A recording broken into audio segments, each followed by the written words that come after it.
Parcel के जरिए मंगा सकते हैं। तो वीपी पार्सल का अच्छा डॉक्टर रिजवान, हमें ब्रेक पे जाना है, हम जाएंगे ब्रेक पे। ब्रेक के बाद जब वापस आएंगे तो डॉक्टर रिजवान हमारे साथ होंगे, तो फिर आप लोग भी हमारे साथ ही रहेगा, कहीं मत जाइएगा। सुबह बखैर, बाय जी। Welcome back. फिर आप सबको खुशामदीद करती हूँ। आज मैं आप लोगों से जो बात कर रही हूँ ये कर रही हूँ कि बताएं कि वक्त की कदर करना कितनी ज़रूरी है आप लोगों के लिए।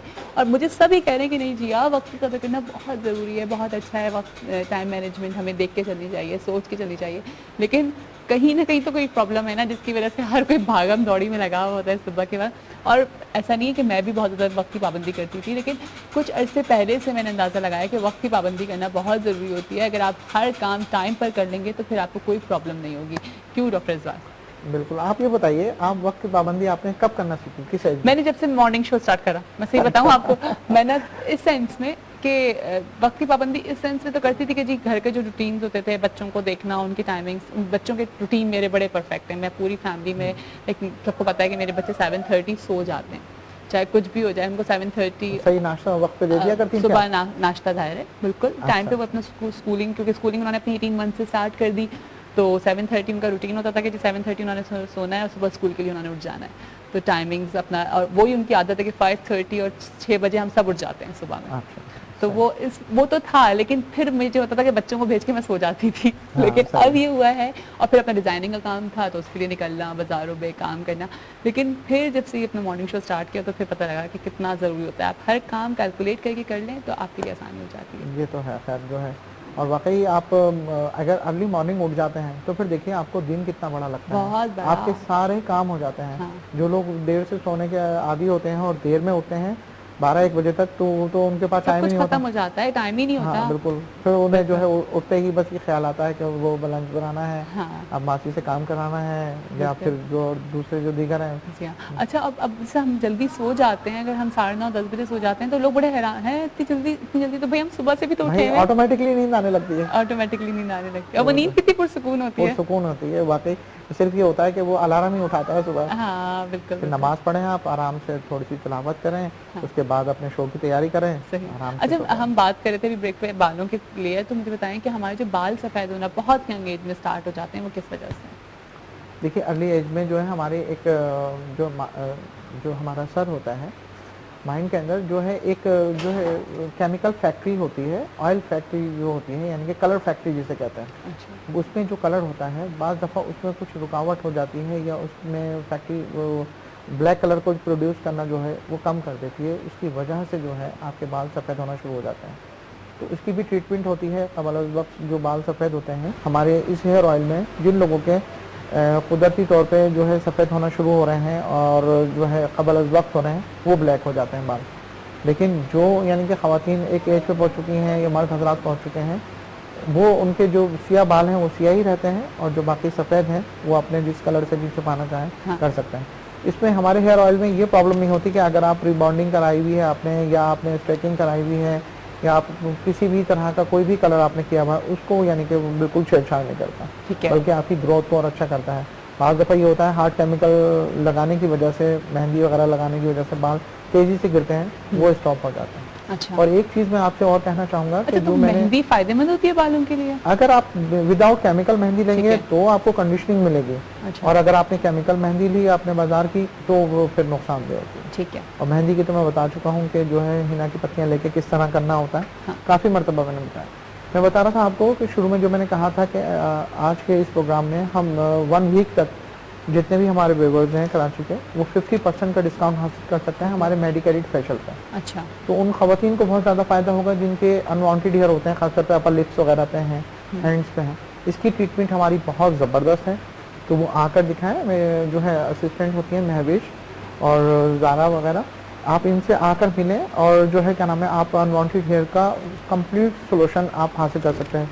जो खवातीन लेज़र ट्रीटमेंट करा चुकी हैं, एक तकलीफ दे और महंगे अमल से गुजर चुकी हैं, वो भी खवातीन आ सकती हैं, और जो यानी कि फ़र्स्ट टाइम देख रही हैं वो भी ट्राई कर सकती हैं। ठीक है। 3 से 4 सिटिंग होती हैं, और फिर आप ये देखिए कि आपके आईब्रोज के जो हेयर्स होते हैं जो निकलते हैं वो स्टॉप हो जाते हैं, अपर लिप्स के स्टॉप हो जाते हैं। बस ये है कि आप फर्स्ट टाइम में ही अपने आईब्रोज के शेप, अगर कोई आपकी अच्छी ब्यूटिशियन है जिसका आपको लगता है कि यही मुझे शेप चाहिए, वो करवा लें।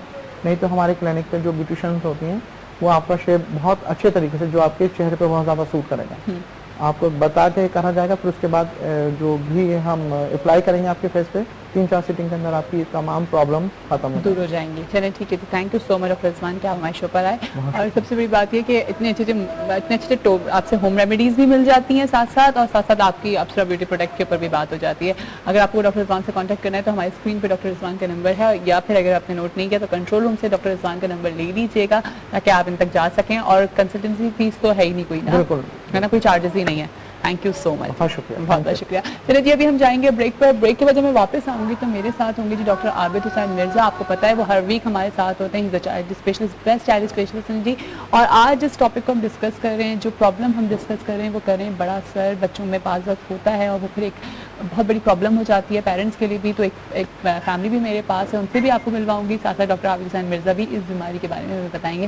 फिर हमारे साथ ही रहिएगा, क्योंकि मेरी हमेशा से ये कोशिश रही है कि मेरे शो से आपको कुछ इन्फॉर्मेशन भी मिले, साथ साथ एंटरटेनमेंट भी। वेलकम बैक दफ़ा फिर आप सबको खुशामदीद करती हूँ। सुबह बखैर वाइब के साथ में मैंने जिस तरह से आपको बताया था कि इस वक्त हमारे साथ डॉक्टर आबिद हुसैन मिर्जा साहब मौजूद होंगे, और साथ साथ एक बच्चा भी मेरे साथ, बहुत ही प्यारा बच्चा है, इतनी मज़े की बातें करता है ये बच्चा। अहमद नाम है इसका, है ना? क्या नाम है? अहमद, जल्दी से बताओ। बता दो नाराज हो गया। अच्छा, नाम क्या है? ओए, इस बच्चे का नाम अहमद है और ये हाइड्रोकॉप्सिस की बीमारी में है। साथ साथ एक बीमारी होती है जिसमें बच्चों का सर बड़ा होता है, पानी चला जाता है सर के अंदर, इस तरह की एक प्रॉब्लम होती है। इनकी वालदा भी मेरे साथ हैं, साथ साथ डॉक्टर आबिद हुसैन मिर्जा भी हैं, तो उनको भी वेलकम करती हूँ अपने शो पे। अस्सलाम वालेकुम सर, क्या हाल है आपके? ठीक ठाक है जी, शुक्र अल्लाह का, माशाल्लाह। अच्छा, ये अहमद हैं और उनके साथ ये प्रॉब्लम है। ये जी हाँ, ये इनकी बात, ये जो प्रॉब्लम्स होते हैं हाइड्रोकेफेलस, असल में ये मैं बता दूं कि ये दो तरह के प्रॉब्लम्स होते हैं। असल में ये जैसे हमने शुरू में बताया था, एक डिस्कशन किया था कि एक छोटे सर के बच्चे होते हैं, एक बड़े सर के बच्चे होते हैं। छोटे सर के बच्चे स्पेशली बच्चे होते हैं, मेंटल रिटार्डेशन वगैरह होता है, उनके एक अलग डिस्कशन था। ये जो बड़े सर के बच्चे हैं, ये भी इनको हम दो हिस्सों में डिवाइड कर देते हैं। एक मेगालोसेफेली कहलाती है, एक हाइड्रोकेफेलस कहलाती है। हाइड्रोकेफेलस, हाइड्रो मींस वाटर होता है। वाटर का मतलब ये होता है कि वाटर ऑन हेड, अच्छा, यानी सर में पानी का आ जाना, है ना। तो ये डिफरेंट कैटेगरीज में आ जाती है। हमारे यहाँ ये बहुत ज्यादा कॉमन नहीं है, लेकिन कॉमन है। तो डॉक्टर साहब, क्या प्रेगनेंसी में ये प्रॉब्लम होती है? बिल्कुल सही कह रही हैं आप। जिनके देखिए ये इनके रीजन जो होते हैं, कुछ जेनेटिक्स होते हैं, कुछ फैमिलियर होते हैं ना, कुछ एक्वायर्ड होते हैं। जो जेनेटिक प्रॉब्लम्स होते हैं उनमें ड्यूरिंग प्रेगनेंसी डिटेक्ट हो जाती है। या बहुत से ऐसे केस हुए हैं जो मेरे अपने क्लिनिक पे मैंने अपने अल्ट्रासाउंड के दौरान डिटेक्ट किए हैं, जिनको वो डिटेक्ट होके ड्यूरिंग प्रेगनेंसी मालूम चल जाता है, उसकी नॉर्मलिटी जो डेवलप हो जाती है वो सीवियर टाइप के होते हैं। अच्छा। बाद हाइड्रोकेफेलस कम होते हैं, लेस सीवियर होते हैं, जो वो ड्यूरिंग प्रेगनेंसी में नहीं मालूम चलता उनका, जब आफ्टर डिलीवरी ही उनको पता चलता है। वो भी बाद औक़ात जो है आफ्टर बर्थ भी इतने जल्दी डिटेक्ट नहीं होते। अच्छा। लेकिन जैसे वो बच्चे उनकी ग्रोथ होती है, होना शुरू होती है, तो हम देखते हैं कि उनके सर जो है एज कम्पेयर टू बॉडी जो है, वो सर की ग्रोथ ज़्यादा हो रही होती है, बॉडी उनकी ग्रोथ नहीं पकड़ती, तो पेरेंट परेशान होते हैं। फिर हमारे पास आते हैं, हम डिटेक्ट करते हैं कि ये तो हाइड्रोकेफेलस अच्छा, का आपको बच्चा कब पता चला था? अस्सलाम वालेकुम, मैं आपसे बात करना चाहूँगी, आपको कब पता चला था कि इसके सर में पानी आ गया है? बिटवीन प्रेगनेंसी आपको पता लग गया था या प्रेगनेंसी के बाद ही? और जैसे बुखार वगैरह हुआ था डॉक्टर साहब के पास ही, ये वहाँ पे इसकी भी हुई है, तो सब कुछ इनको ही पता था ज़्यादा। इन्होंने बताया कि आप लोग को ले जाएँ, दिखाएं, या बुखार का इन्होंने वो सिटी स्कैन वगैरह करवाया, तब पता चला कि पानी का है। फिर इन्होंने डॉक्टर साहब ने कहा कि ये ज़रूरी है इसके लिए। अच्छा, तो फिर इसका ऑपरेशन या एटलीस्ट इनकी जो इनका ये मेरे हॉस्पिटल में इनका सिजेरियन हुआ था, इनका हेड की वजह से ना। अच्छा। तो जब डिलीवरी हुई थी तो डेफिनेटली मसला ये होता है कि पेरेंट जो होते हैं बहुत सेंसिटिव होते हैं, तो हम उनको जो उस पर डिक्लेयर नहीं करते कि आपके ये बचेंगे। इसलिए मकसद जो होता है ये होता है ग्रोथ करना होता है। हाँ। कि किसी तरह ये बच्चों की जब ये ग्रोथ होने लगती है, फिर हम इनको फॉलोअप के लिए बुलाते हैं। अच्छा। तो इनसे हम कहते हैं कि हम इनको देखें, अब आपका स्पेशल हम टेस्ट करा रहे हैं। हाँ। और इसमें कुछ चीजें पाई जाती हैं। आपने देखा था ना, कुछ सर के ऊपर बीच में कुछ प्रॉब्लम था, एक पॉइंट अच्छा, बाकी सर नॉर्मल था, एक ऐसी जगह से थोड़ा सा ऊपर उबार सा था। अच्छा, वो ऊपर रहा था। इनकी भी एजेस रुक जाती हैं, इनकी भी उम्र रुक जाती है और फिर ये लोग ग्रो नहीं कर पा रहे होते, क्या ये भी स्पेशल? बिल्कुल सही है, ग्रोथ रिटार्डेड कहलाता है ये। इसकी प्रॉब्लम सिर्फ ये होती है कि जितनी भी जो डेवलपमेंट की चीज़ें होती हैं दिमाग के अंदर जो हमारे पाई जाती हैं, सेरिब्रल कॉर्टेक्स में और सेरिबेलम में जो चीज़ें होती हैं, उनकी ग्रोथ स्लो हो जाती है उसमें।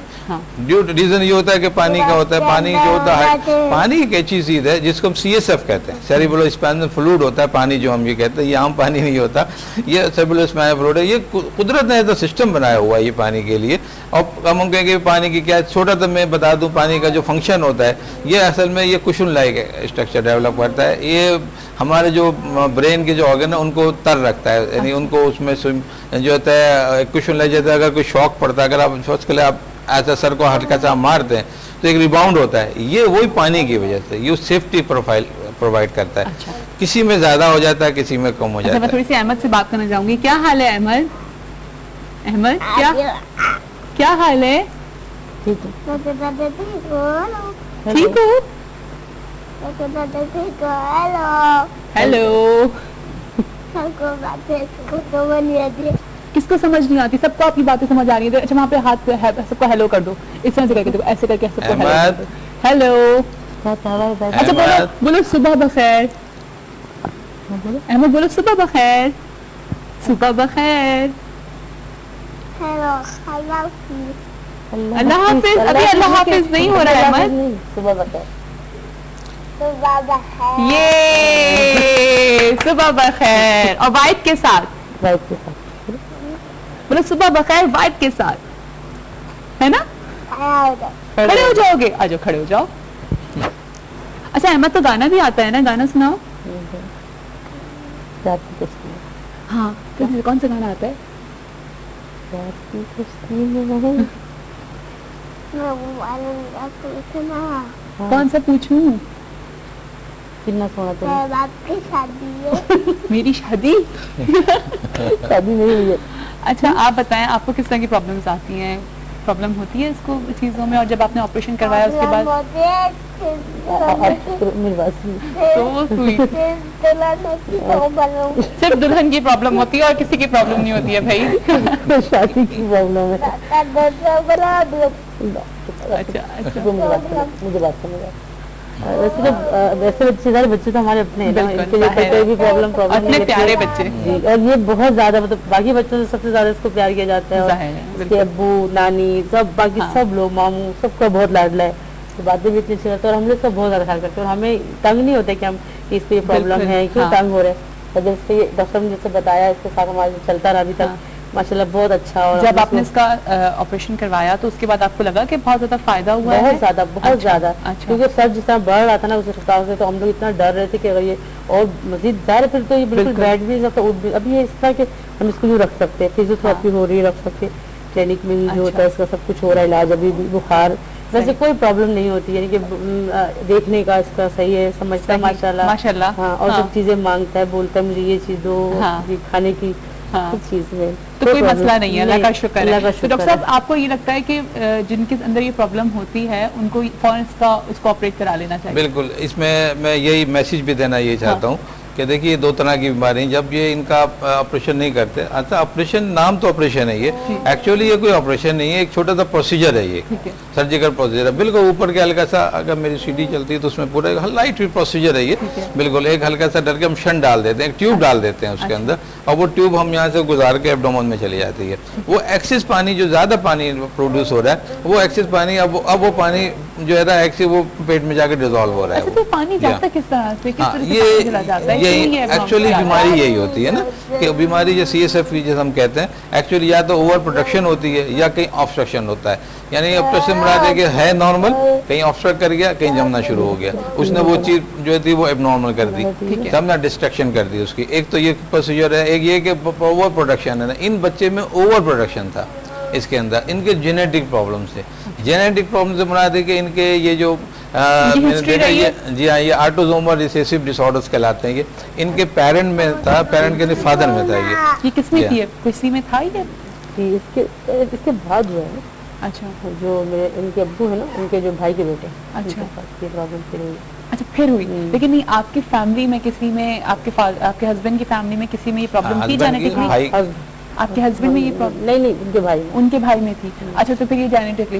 ये जेनेटिक हुई, ये जो ये फादर के थ्रू चला ठीक ये, है। तो उनकी डिजीज में इनकी जो फीमेल है ये इनकी उसमें नहीं होगा ये, इनकी उसमें नहीं तो ये उनके थ्रू चला था और ये प्रॉब्लम वो चली उनके अच्छा डॉक्टर साथ। साहब, एक चीज Yeah. यहाँ पे क्लियर करना चाहूंगी कि जेनेटिक प्रॉब्लम्स जो आती हैं वो फादर की तरफ से आती हैं या मदर की तरफ से? हाँ, ये दो तरह की होती हैं, एक अच्छा। तरह से दोनों होती हैं और एक तरफ से एक डोमिनेंट कहा जाता है। डोमिनेंट में एक कोई फादर डोमिनेंट कर गया या फीमेल डोमिनेंट कर गई, उसमें होता है एक रिसेसिस होते हैं, उनमें दोनों में बातों का पैरेलल चलते हैं, तो ये यूजुअली वन साइडेड हो जाती है। डबल का बहुत ही कम ऐसा इशू हुआ है जो इसमें तो होता है, लेकिन ये प्रॉब्लम्स होती हैं।